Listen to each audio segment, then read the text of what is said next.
Leanne Kemp, welcome. You are here on the blockchain event.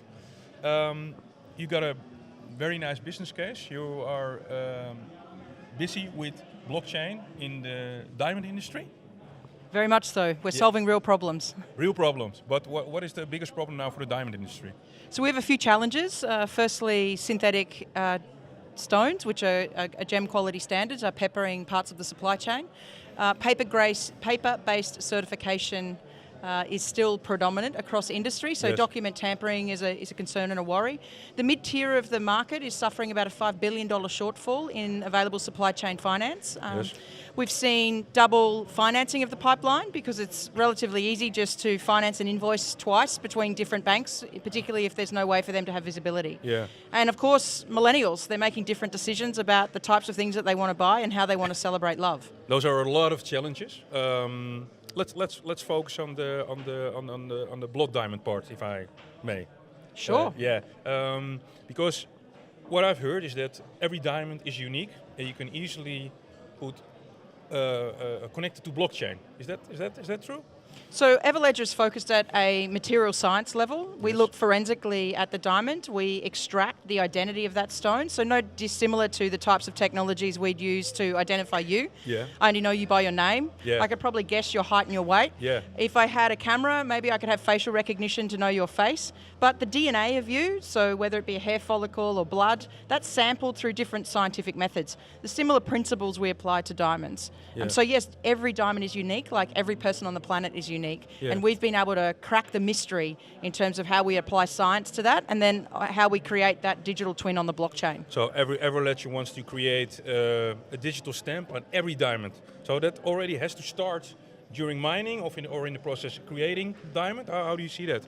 Yeah, correct. So not dissimilar to being able to track the parentage of you, your parents. Where did you come from? Well, that's an important question that you would probably ask through many times of your life, and people ask that of the diamond. Where did this diamond come from that's on my finger? Did it come from a mine that's trading ethically, that isn't in a conflict zone, that hasn't been tainted with blood diamonds? The answer is actually industry has largely answered the concern of blood diamonds. We did that in the year 2000 with the Kimberley process, but we still are at the mercy of people-based systems and paper. And so we're replacing people and paper with blockchain and machines. Man, machines, and blockchain. I understand that the diamond industry is, is basically a monopoly by one big company. It's called De Beers, right? I think that's probably an urban myth, so that's not the truth. Okay.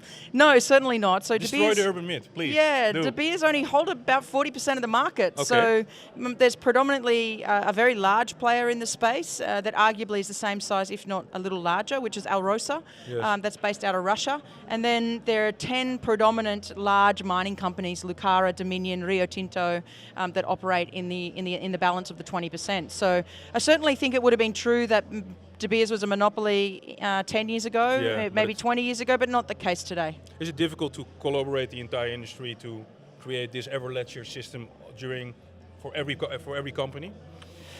So I think there are challenges, technical challenges along the way, and of course we're human, so everyone has a protective nature, whether it's protecting their own turf or their own sort of business expertise. But no, it's been quite the opposite. I think the industry's recognised because of the heightened challenges that this technology can provide the transparency that's being asked for by consumers, that's been demanded by in terms of banks and financial institutions and insurers, and we just happen to be astute enough to be in the right place at the right time. And we've come from a background of both the diamond industry and technology, so it was a natural progression for us to be able to take this to market. And what phase are we in now? Are you negotiating with the industry now to actually start with it, or is it, what part are we in now? We began in April 2015, and as of today we have 2.2 million diamonds. We're post-production. We've been live for quite some time. And so most of the focus we've had in industry is B2B, so within that business network.